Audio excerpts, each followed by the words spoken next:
কিয়ামত কি? কিয়ামত কাকে বলে? কিয়ামত এর শাব্দিক অর্থ হচ্ছে, কিয়ামতের অর্থ হচ্ছে পুনরুত্থান দিবস। কিয়ামত বলা হয় যে দিন মহান রব্বে করিম মানুষকে একত্রিত করবেন এবং তার হিসাব নিকাশ নিবেন। দুনিয়ার মধ্যে কে কতটুকু নেক আমল করেছে, কে কতটুকু বদ আমল করেছে, কার পাওনা ছিল তার কাছে, সে পাওনা আদায় করেছে, মহান রব্বে করিমের হক ছিল তার কাছে, সেই হক কি সে আদায় করেছে।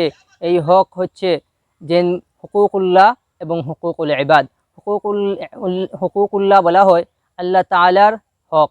আল্লাহ তাআলার হক হচ্ছে আল্লাহ রব্বুল আলামিন যে নবী রসুলদেরকে পাঠিয়েছেন, তাদেরকে দিয়ে যে কিতাব দিয়েছেন আল্লাহ রব্বুল আলামিন, সেই কিতাব মোতাবেক সে কি জীবন পরিচালনা করেছে, আল্লাহর হুকুম কি সে মেনেছে না সে মানেনি। আল্লাহ রব্বুল আলমিনের হুকুম মানার সে যদি মেনে থাকে তাহলে আল্লাহ রব্বুল আলমিন তাকে কি প্রতিদান দেবেন, এবং সে যদি আল্লাহ রব্বুল আলমিনের হুকুম না মানে তাহলে কি শাস্তি দিবেন, সেটা আল্লাহ রব্বুল আলমিন হিসাবের দিন কিয়ামতের ময়দানের মধ্যে আল্লাহ রব্বুল আলমিন ফয়সালা করে দিবেন। তো ভাই, কিয়ামত কখন শুরু হবে এবং কিয়ামত একদিন হবেই, সেই বিশ্বাস আমরা মুসলমান হিসাবে আমাদের মধ্যে থাকতে হবে। যে কিয়ামত কবে হবে সেটা একমাত্র আল্লাহ রব্বুল আলামিন জানেন, এছাড়া কারো কাছে সেটা জানা নেই। একটি হাদিস আছে বুখারী শরীফ, মুসলিম শরীফ, তিরমিজি শরীফ, মুসলিম শরীফ এবং মিশকাত শরীফ সহ বিভিন্ন হাদিসের কিতাবের মধ্যে একটি হাদিস এসেছে। এই হাদিসের নাম হলো হাদিসে জিবরিল। এই হাদিসের মধ্যে এসেছে আল্লাহর রসুল সাল্লাল্লাহু আলাইহি ওয়াসাল্লামের কাছে একদিন হযরত জিবরিল আলাইহিস সালাতু ওয়াসসালাম আসলেন এবং তিনি তাকে জিজ্ঞেস করলেন, ফাখবারানি আনিস সাআত, ইয়া রাসূলুল্লাহ, আপনি আমাকে কিয়ামত সম্পর্কে বলুন। আল্লাহ রসুল সাল্লাল্লাহু আলাইহি ওয়াসাল্লাম জিবরিল আলাইহিস সালাতু ওয়াসসালামের প্রত্যুত্তরে বললেন, মাল মাসউলু আনহা বিআলামা মিনাস সাইল, কিয়ামত কবে হবে সেটা ঠিক যেমনইভাবে যে প্রশ্ন করেছেন ঠিক তিনি যেমনভাবে জানেন না, ঠিক তেমনইভাবে যে উত্তরদাতা তিনি তেমনইভাবে জানেন না। তো আল্লাহ রসুল সাল্লাল্লাহু আলাইহি ওয়াসাল্লামকে তারপর আবার পাল্টা প্রশ্ন করেছিলেন হযরত জিবরিল আলাইহিস সালাতু ওয়াসসালাম। তিনি বললেন, তাহলে আমাকে কিয়ামতের আলামত সম্পর্কে বলে দিন। আল্লাহ রসুল সাল্লাল্লাহু আলাইহি ওয়াসাল্লাম বললেন, আনতালিদাল আমাতা রাব্বাতুহা, কিয়ামতের একটি আলামত হচ্ছে মাতৃত্ব ভূত, মাতাকে সম্মান করা হবে না। মালিক তার মুনিব, তার মালিক, গুলাম তার মুনিবকে, মুনিবের অধীন গুলাম তার মালিকের গুলামের মালিক হবে, গুলামের মালিক হবে তা মাতার মালিক। আনতালিদাল আমাতা রাব্বাতুহা, মাতাকে সম্মান করা হবে না, মাতাকে সম্মান করা হবে না, তার স্ত্রীকে সম্মান করবে, মাতার অবাধ্যতা করবে। তার পিতাকে সম্মান করবে না, পিতার থেকেও বেশি সম্মান করবে তার বন্ধুকে বিশ্বাস করবে, তার পিতাকে বিশ্বাস করবে না। ঠিক এই আলামত এখন বর্তমান সমাজের মধ্যে পাওয়া যায়, যে মানুষ তার পিতামাতাকে সম্মান করে না, পিতামাতাকে শ্রদ্ধা করে না, পিতামাতার খেদমত করে না, পিতামাতার নাশুকরিয়া করে, তাদের হক আদায় করে না। যেই পিতা ভাইয়ের ঘাম মাথায় নিয়ে পিতা খেটে অনেক কষ্ট করে যেই সন্তানটিকে সে লালন পালন, পিতা মাতার ঘাম পায়ে ফেলে তার সন্তানের জন্য যে অত কষ্ট করলো, যে কষ্ট করে সন্তানকে লালন পালন করলো, সন্তানকে বড় করলো, সন্তানকে মানুষের মতো মানুষ বানানোর জন্য রাত দিন খাটলো, তারপরেও সেই পিতার অবাধ্যতা করে, সেই পিতার নাফরমানি করে, সেই পিতাকে সে যখন সেই পিতা বৃদ্ধ হয়ে যায়, সেই পিতারকে তার ঘর থেকে বের করে দেয়, সেই মাতাকে তার ঘর থেকে বের করে দেয়, এমনকি বৃদ্ধাশ্রমে পর্যন্ত দেয়। তো এই আলামতটি বর্তমান সমাজের মধ্যে মিলে গেছে। আরেকটি আলামত হচ্ছে যে কিয়ামতের আলামতের মধ্যে থেকে অনেক আলামত আছে, এগুলো হচ্ছে ছোটো কিছু আলামত আছে, আলামতে কুবরা এবং কিছু আলামতে সুগরা। আলামতে সুগরার মধ্যে থেকে কিছু আলামত আছে যে কিয়ামতের আগে দর্শন, জিনা, ব্যভিচার বেড়ে যাবে, মদ্যপান বেড়ে যাবে। এবং এই আলামতটি বর্তমান সমাজের মধ্যে খুব পাওয়া যায় যে মানুষ এমনভাবে তার চরিত্র খারাপ হয়ে গেছে, 3 বৎসরের শিশুও নিরাপদ নয়, তাকেও দর্শন করা হয়, তাকেও অত্যাচার করা হয়, তার সাথেও খারাপ কাজ করা হয়। এবং মদ্যপান তো বেড়ে গেছে, প্রতিটি দেশের মানুষই আজ মুসলমানরা মদ্যপানের মধ্যে লিপ্ত, জিনা ব্যভিচারের মধ্যে লিপ্ত। আলামতে কুবরার মধ্যে একটি আলামত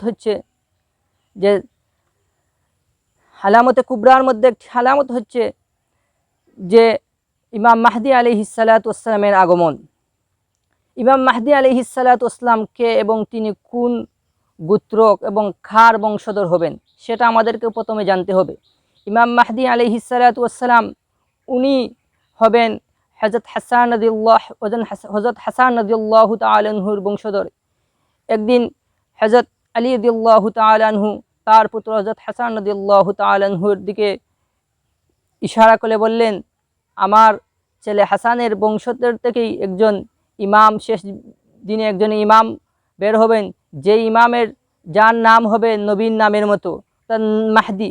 আল্লাহ রসুল সাল্লাল্লাহু আলাইহি ওয়াসাল্লামের অনেক নাম রয়েছে, এর মধ্যে একটি হচ্ছে মাহদি, তার নাম হবে মাহদি। তিনি আল্লাহ রসুল সাল্লাল্লাহু আলাইহি ওয়াসাল্লাম যেভাবে ন্যায় বিচার কায়েম করেছিলেন, ঠিক তেমনভাবে তিনি ন্যায় ইনসাফ প্রচার করবেন, মানুষের মধ্যে ন্যায় বিচার উনি প্রতিষ্ঠিত করবেন। এবং হযরত ঈসা আলাইহিসসালামের আগমন হবে।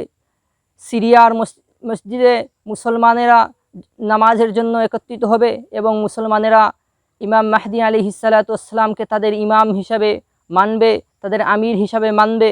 এবং যখন আসরের নামাজের জন্য মুসলমানরা সিরিয়ার মসজিদের মধ্যে ইমাম মাহদি আলাইহিসসালামের ইমামতিতে নামাজ আদায় করার জন্য সময় হবে এবং তারা নামাজ আদায় করার ইচ্ছা করবে, তখন আল্লাহ রাব্বুল আলামিনের পক্ষ থেকে হযরত ঈসা আলাইহিসসালামকে আকাশ থেকে জমিনের মধ্যে প্রেরণ করা হবে এবং তিনি এই সিরিয়ার দামেস্কের মসজিদের মধ্যে উনি মিনারা দিয়ে আসবেন এবং উনাকে দেখে ইমাম মাহদি আলাইহিসসালাম উনাকে চিনে ফেলবেন এবং তিনি তাকে নামাজের ইমামতির জন্য বলবেন।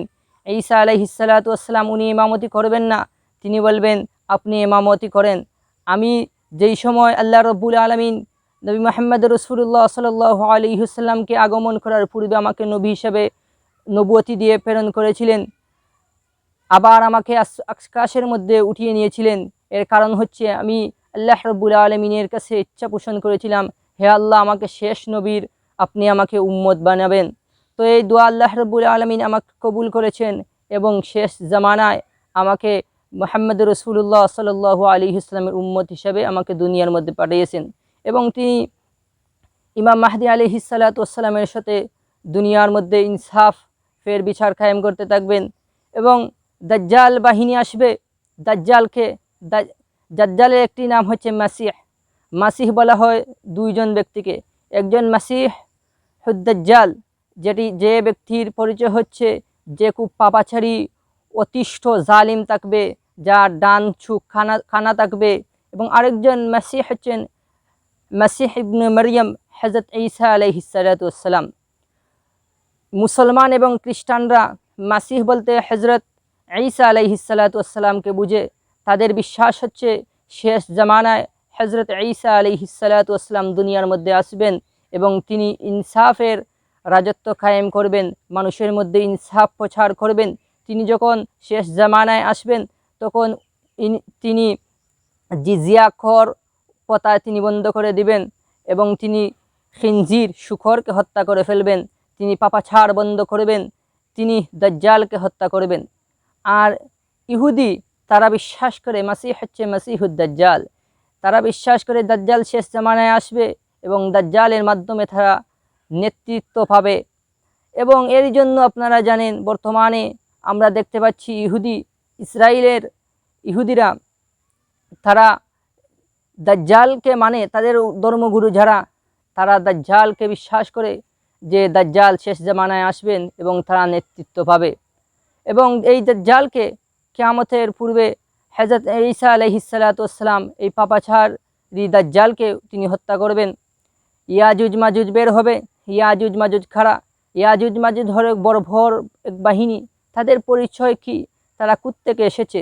ইয়াজুজ মাজুজ তারা এসেছে, তাদের পরিচয় হলো তারা তারা কোন বংশের এবং তাদের পরিচয় কি, এই সম্পর্কে তিনটি মত পাওয়া যায়। একটি মত হচ্ছে যে ইয়াজুজ মাজুজ তারা শুধু হযরত আদম আলাইহিসসালামের থেকে, তারা হাওয়ার এবং আদম উভয়ের থেকে নয়। আরেকটি মত হচ্ছে প্রসিদ্ধ মত, যেটি হচ্ছে তারা নূহ আলাইহিসসালামের বংশধর হবে। এবং নূহ আলাইহিসসালামের বংশধর কি কার থেকে, কোন ছেলে থেকে হবে, সেটা সম্পর্কে অনেক মতানৈক্য রয়েছে। তবে প্রসিদ্ধ যেই মত হচ্ছে, সেই মত হচ্ছে নূহ আলাইহিসসালামের এক ছেলে ইয়াফেস ইবনে নূহ তার বংশধর হবে। ইয়াজুজ মাজুজ বর্তমানে কোথায় আছে? ইয়াজুজ মাজুজকে বাদশাহ যুলকারনাইন একটি প্রাচীরের মধ্যে আবদ্ধ করে রেখেছিলেন, এবং সেই প্রাচীর থেকে তারা কিয়ামতের পূর্বে বের হবে। এবং ইয়াজুজ মাজুজ কোন প্রাচীরের মধ্যে আছে সেই সম্পর্কে বর্তমানে ঐতিহাসিকগণ বলেন যে আমরা পৃথিবীর অনেক দিক খুঁজে বের করলাম, কিন্তু কোথাও এমন প্রাচীর পেলাম না যেই প্রাচীরের মধ্যে ইয়াজুজ মাজুজ থাকতে পারে। তো এটা তাদের এই যে মত, সেই মত সঠিক নয়। কারণ পৃথিবী তারা খোঁজ করা তো তাদের পক্ষে সম্ভবই নয়। বরং পৃথিবীর অনেক দ্বীপের মধ্যে মানুষ বসবাস করে, যেই দ্বীপগুলো তারা বের করতে পারে নাই। তো ইয়াজুজ মাজুজ তারা বর্তমানে কিছু কিছু ঐতিহাসিকগণ বলেন ইয়াজুজ মাজুজ তারা সাইবেরিয়ার মধ্যে একটি পাহাড় আছে, সাইবেরিয়ার পাশে কয়েকটি পাহাড় আছে, যেই পাহাড়গুলোতে অনবরত বরফ, সারা বৎসরই পুরো বছরে 12 মাসই বরফ পড়ে। এবং এই বরফের পাশেই কিছু দূরেই মাটি আছে, যেই মাটির স্থল আছে, সেখানের মধ্যেই হয়তো ইয়াজুজ মাজুজ তারা বসবাস করতে পারে। তো এটাই বর্তমানে ধারণা করা হচ্ছে। এবং ইয়াজুজ মাজুজ তারা এত সংখ্যক হবে, এত বড় হবে, তারা কিয়ামতের পূর্বে তারা বের হবে, এবং তারা একই সাথে বের হবে। এমনভাবে তাদের সংখ্যা এমন হবে যে তাহারা এই প্রাচীর বেদে অতিক্রম করবে, মনে হবে যেমন তারা লাফিয়ে লাফিয়ে বের হচ্ছে। এবং তাদের প্রথম দল তারা একটি সাগরের পাশ দিয়ে অতিক্রম করবে, এবং সাগরের সমস্ত পানি তারা পান করবে। তারা পান করে এমনভাবে অবস্থা হবে এই সাগরের, যে এই সাগরের পানি এক ফুটও থাকবে না। তাদের পরবর্তী দল যখন এই দিকে আসবে, তারা মনে করবে যে এখানে কোনো দিনই পানি ছিল না। এই হচ্ছে ইয়াজুজ মাজুজ। এবং তাদেরকে আল্লাহ রাব্বুল আলামিনের গজবে তারা ধ্বংস হয়ে যাবে। আরেক হচ্ছে দাব্বাতুল আরদ কি? দাব্বাতুল আরদ সম্পর্কে তাফসিরে ইবনে কাবির, তাফসিরে মারিফুল কুরআন, তাফসিরে নূরুল কুরআনের লেখকগণ তারা বলেছেন দাব্বাতুল আরদ হচ্ছে একটি প্রাণী, যেই প্রাণীর মধ্যে 4টি পা থাকবে, এবং সেটি মানুষকে ধাওয়া করবে। তার এক হাতের মধ্যে থাকবে একটি হযরত সুলাইমান আলাইহিসসালামের আংটি, এবং আর অপর হাতের মধ্যে থাকবে হযরত মূসা আলাইহিসসালামের লাঠি। সে কিয়ামতের পূর্বে সে মানুষকে ধাওয়া করবে, এবং যখন মুসলমান পাইবে তখন মুসলমানকে সেই লাঠি দ্বারা আঘাত করবে, এবং তার কপালের মধ্যে মুমিন লেখা হয়ে যাবে। এবং যখন সে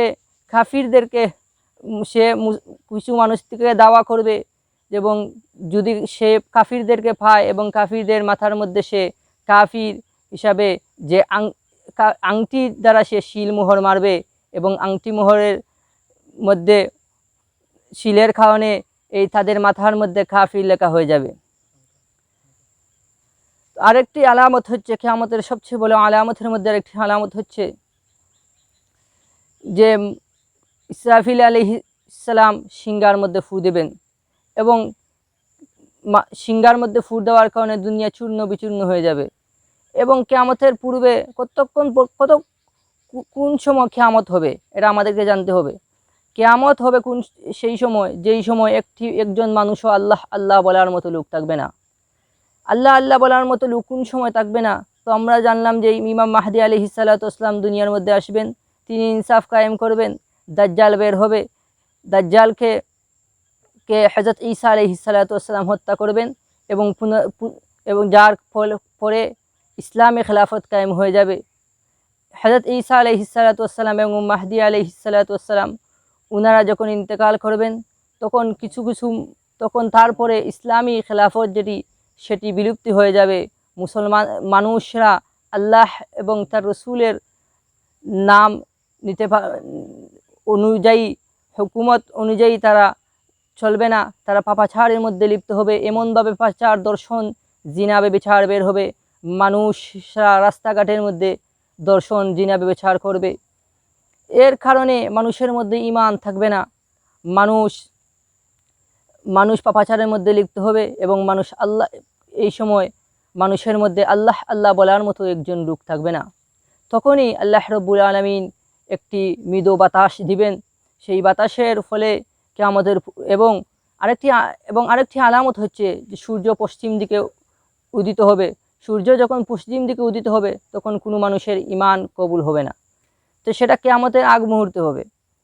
তো যে আল্লাহ রব্বুল আলামিন একটি মৃদু বাতাস দেবেন, এই মৃদু বাতাসের সাথে সাথে যত মুমিন মানুষ রয়েছে সব মুমিন মানুষের প্রাণ চলে যাবে, তারা দুনিয়া থেকে চিরবিদায় নিয়ে তাদের মৃত্যুবরণ হবে এবং কাফের যারা তাদের উপরে কিয়ামত পতিত হবে।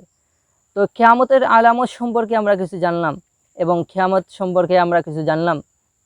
এইগুলো হচ্ছে কিয়ামতের কিছু সামান্য আংশিক আলোচনা। কিয়ামতের আলামত এবং অনেক কিছু আলোচনা আছে, যে আলোচনাগুলো সংক্ষেপে বলে শেষ করার মতো নয়। তো সংক্ষেপে কিছু ধারণা পোষিত আপনাদেরকে কিছু আলামত সামনে বললাম এবং ইনশাআল্লাহ পরবর্তীতে আমরা এর বিস্তারিত আলোচনা করব ইনশাআল্লাহ।